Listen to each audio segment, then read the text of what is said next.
Seguro hemos visto alguna caricatura antigua en la que se ve a algunos presos con un grillete y cadenas, que además iban vestidos con un traje a rayas, y nos hemos preguntado si realmente el trato a los prisioneros incluía ese accesorio en el cuerpo, y la verdad es que antes así fue. Hola, soy Jacqueline Isa y en este episodio extra de Lugares Misteriosos conoceremos la historia de la antigua cárcel de Sing Sing, en Nueva York, donde los presos llevaban grilletes y cadenas, y además les contaré cómo la fuga de 2 condenados a muerte terminó convirtiéndose en un misterio.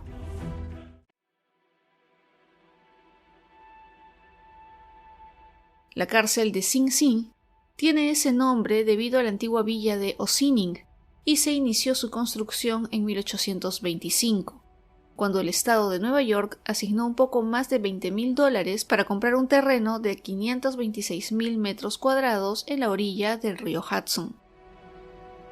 Ese mismo año, un centenar de prisioneros fueron trasladados desde la prisión de Auburn al nuevo sitio de la prisión de Mount Pleasant, que era el antiguo nombre de la cárcel de Sing Sing. Pero en esta no había un lugar específico para ellos o medidas de seguridad como un muro. Para la construcción del bloque de celdas, en 1825 fueron los mismos presos los que cavaron en una cantera de mármol cercana y construyeron el edificio original, que medía 145 metros de largo y 14 de ancho. Además que tenía 4 pisos y 800 celdas, y no fue hasta 1828 que los presos pudieron hacer uso de las nuevas celdas por primera vez. En 1830 se construyeron 2 edificios adicionales en la prisión, uno que se usó como hospital y cocina y el otro como una capilla que tenía aforo para 900 personas. Además, el material que los presos sacaban de la cantera sirvió para la construcción de edificios muy reconocidos como la Mansión Lyndhurst, la Universidad de Nueva York, el Capitolio en Washington, D.C. y el edificio del Tesoro de los Estados Unidos. En esta prisión se usó un método restrictivo llamado el sistema Auburn, en el que los encarcelados eran confinados a celdas solitarias por las noches y durante el día trabajaban en silencio en grupos de trabajo congregados, donde se les colocaba un grillete con cadenas que los unía por los brazos. Esta cárcel fue también el sitio de la infame Casa de la Muerte, donde se llevaron a cabo 614 ejecuciones en la silla eléctrica entre 1891 y 1963. Para principios del siglo XX se abolió el uso del grillete, se concedieron horas en las que los presidiarios podían estar en el patio y disfrutar del aire libre, así como la introducción del béisbol y otras actividades recreativas. Es más, los Yankees de Nueva York visitaron la cárcel y jugaron un partido de exhibición contra los reclusos. Si bien esta no es una de las cárceles más famosas del país norteamericano, la prisión de Sing Sing ha recibido a varios criminales que sí lo fueron. Entre ellos encontramos a Charles Lucky Luciano, uno de los mayores jefes del crimen organizado, Albert Fish, asesino en serie y caníbal, Ethel y Julius Rosenberg, un matrimonio que fue acusado de espionaje y que fueron condenados a la muerte en la silla eléctrica, y William Van Schaik, capitán de la nave General Slocum, quien fue el responsable del peor accidente marítimo de Nueva York.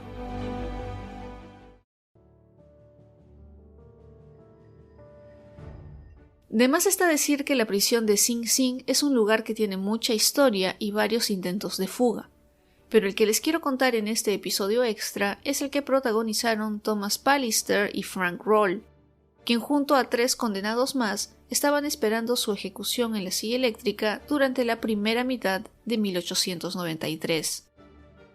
Estos hombres esperaban en lo que se llamaba la Casa de la Muerte, espacio adjunto al extremo sur del edificio principal de la cárcel. Detrás de las celdas de los condenados estaba la sala de ejecución, donde se encontraba la silla eléctrica. En estas celdas se mantenía la vigilancia durante las 24 horas del día, ya que se quería evitar que los presos se hicieran daño o quisieran fugarse, y para ello los vigilantes hacían guardias por turnos, por lo que siempre había por lo menos un hombre cuidando el interior de la Casa de la Muerte y otros 2 estaban en la parte exterior. A eso de las 7 de la noche del 20 de abril de 1893, Thomas Pallister, uno de los presos, le dijo al guardia de turno de nombre Keeper Hulse que se sentía mal y que no había comido todo el día, por lo que Hulse se levantó de su lugar para calentarle un plato de papas y carne. Cuando el guardia abrió la celda de Pallister para entregarle la comida, éste le echó en los ojos un puñado de pimienta, que según se dice, había estado guardando grano a grano. Hulse se quedó ciego por un momento en el que Pallister lo atacó y derribó. Tomó las llaves y el revólver del guardia, lo encerró en su celda y abrió la de Frank Roll. Pallister amenazó al guardia diciéndole que al menor ruido lo asesinaría, por lo que éste se quedó dentro de la celda. Entonces Pallister agarró los zapatos y el sombrero de Hulse, que tenía la palabra guardián. Algo interesante de los condenados a muerte era que ellos no usaban los trajes a rayas de los demás presos, sino ropas oscuras que se parecían a las de los guardias. Cuando llegó Murphy, el otro guardián, lo redujeron y encerraron en la celda de Roll. Luego abrieron las celdas de los demás condenados, pero estos se negaron a fugarse, especialmente uno de ellos que estaba seguro de que se probaría su inocencia, por lo cual una fuga no lo ayudaría mucho. Pallister y Roll entonces subieron a lo alto de las celdas y rompieron la claraboya del techo con una barra de hierro y salieron.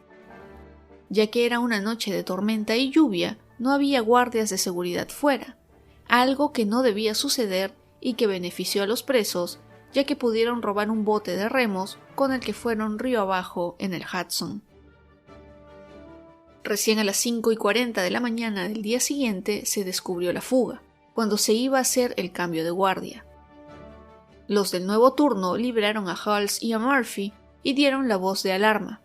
El alcaide Brown ordenó una búsqueda masiva de los presos fugados que fue liderada por el detective James Jackson, quien telegrafió a los pueblos a ambas orillas del río con las descripciones detalladas de Pallister y Roll, además que se ofreció una recompensa de $250 de la época, que hoy serían como unos 9,000. Pallister y Roll habían sido condenados por cometer asesinatos en la ciudad de Nueva York y fue la policía de ese lugar quien dudó que el primero hubiera podido guardar tanta pimienta como para cegar al guardia, y se soltó una teoría de que un familiar de Roll pudo haber sobornado a los guardias, ya que éste había recibido una herencia de más de $14,000. El alcaide Warren negó esta posibilidad de soborno entre los presos y los guardias, pero sí aceptó que se habían roto las reglas, ya que en el exterior de la casa de la muerte debían estar 2 guardias. Por esta razón, se suspendió y luego despidió a Hulse y Murphy, además de los guardias Glynn y Maher, los que no cumplieron su labor por la lluvia. 2 días después de la fuga, se encontró el bote de remos robado cerca de la orilla de Tarrytown, y la teoría del detective fue que los presos se separaron para seguir con la huida.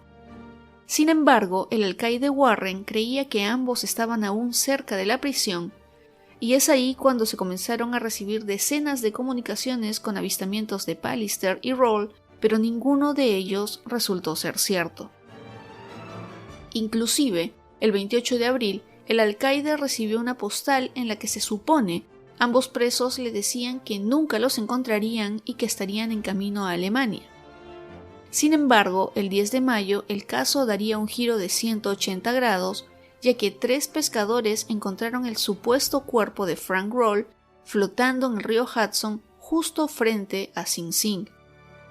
Su cráneo estaba aplastado y tenía un disparo al lado de la cabeza.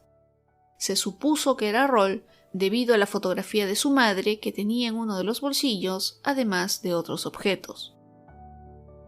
El detective Jackson teorizó con que ambos hombres habrían tenido una discusión y Pallister habría asesinado a Roll, pero esto fue refutado por el abogado de este último, quien no aceptó que el cuerpo encontrado fuera el de su cliente.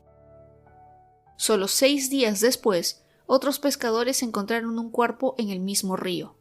También estaba muy descompuesto, pero aún así los funcionarios de la prisión lo identificaron como Thomas Pallister, debido a los tatuajes de su brazo y lo que tenía en los bolsillos. A este le habían disparado debajo del ojo izquierdo. La versión oficial decía que Pallister había sido asesinado por una persona o personas desconocidas, pero existieron otras teorías. Una de ellas sería que al darse cuenta de que no podrían escapar, los hombres decidieron pactar sus muertes. Roll le habría disparado a Pallister y el primero se habría disparado después, y el estado de su cráneo se debería a una caída sobre alguna roca. Otra teoría dice que se dispararon a la misma vez o que fueron los guardias los que los asesinaron y los tiraron al río. Aunque la teoría de conspiración más extrema es la que indica que los cuerpos encontrados en el Hudson no serían los de los presos y que ambos siguieron libres durante mucho tiempo. Esta teoría, sin embargo, se descartó, ya que las autoridades no creían que el alcaide de Sing Sing y su guardia principal fueran tan inteligentes como para planear algo así.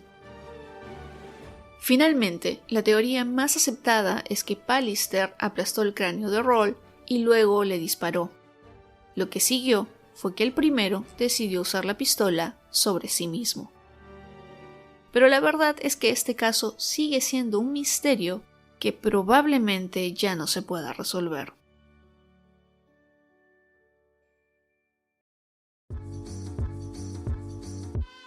¿Cuál teoría apoyan ustedes? Cuéntenme su opinión en @lugaresmisteriosos el podcast en Instagram y Facebook o en la caja de comentarios en Spotify. Y eso fue todo por este episodio. Espero que les haya gustado y si fue así, no se olviden de compartir y recomendar el podcast. Si es la primera vez que lo escuchan, les doy una cálida bienvenida y los invito a suscribirse en la aplicación donde lo escuchen y si lo hacen en Spotify o Apple Podcast, a dejar su calificación. Yo soy Jacqueline Isa, espero que estén muy bien y como siempre, nos encontramos en otros lugares misteriosos muy pronto.